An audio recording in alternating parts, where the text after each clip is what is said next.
Chair now recognizes the gentleman from Texas, Mr. Villa.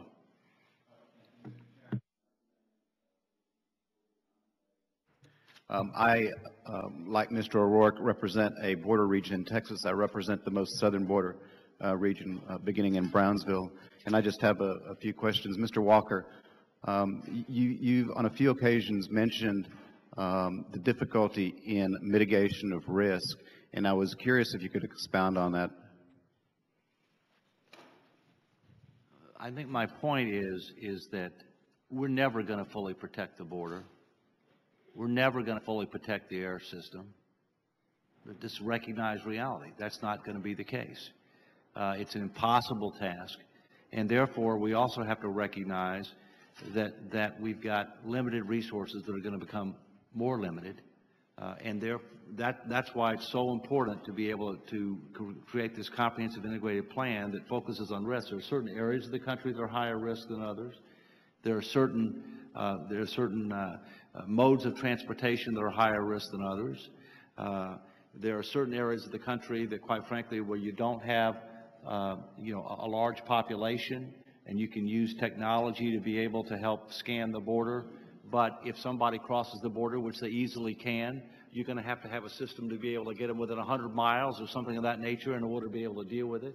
So we have to recognize there's no such thing as zero risk. We have to mitigate risk. It will never be zero.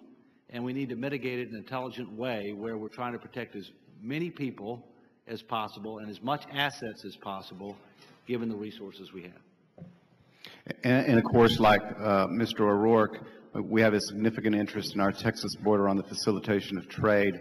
So I share many of the same concerns that he has. Mr. Admiral Allen, one of the questions I have for you is I was curious as to your thoughts on the significance and impact of security in Mexico on the safety of citizens on our side of the border. Let me start with an overarching statement. I believe the most significant security issue that Mexico has to deal with is their southern border and their ability to control illicit trafficking, movement of people. Once either people or contraband moves into Mexico, we're dealing with our own ports of entry. So I think as a general statement, working with Mexico to enable them to do a better job on their southern border is in everybody's best interest. They've had tremendous challenges there. The new administration coming into place has some ideas about what to do with the national gendarme, if you will. They've been effective in the past by using their naval forces and their Marines as a special operation forces, if you will, to be effective against the drug cartels. We exchange information with Mexico. We are improving daily on that. I think there has to be a shared common purpose on the border related to exchange of information. There are some barriers. Those barriers are starting to be dropped down. But I think in the long run, it is in our best interest to enable our Mexican partners to deal with their southern border first, and then look at the art of the possible and deal with our border as far as managing risk. And that includes things like taking advantage of high-performance computing and data analysis to look at license plate reader data and other things out there that we can't put into a data lake or a data cloud and do analytics on them to look at trends and anomalies that would allow us to be able to attack the areas of highest risk. And what is the state of affairs, so to say, of Mexico's efforts on their southern border?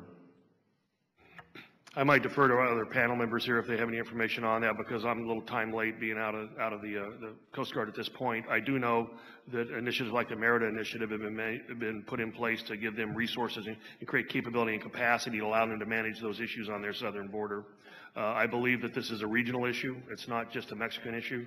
The Central American countries that are suffering the corrosive effects of drug movements that are now moved into the littoral areas and mainland because of our successes offshore are producing a regional risk down there. And I think the more that we can encourage regional approaches to their southern border, the better off we will be. But I think anything that empowers them to have a better situational awareness, to be able to move resources and attack those threat vectors as they're crossing their southern border should be our goal. So do any of the other witnesses have that information with respect to the current state of affairs of Mexico's efforts on the southern border? Or is that something left for maybe another witness? Yeah, I would defer to our current colleagues that are in government right now and potentially probably a classified briefing. Okay. Thank you, Mr. Chairman. Thank you.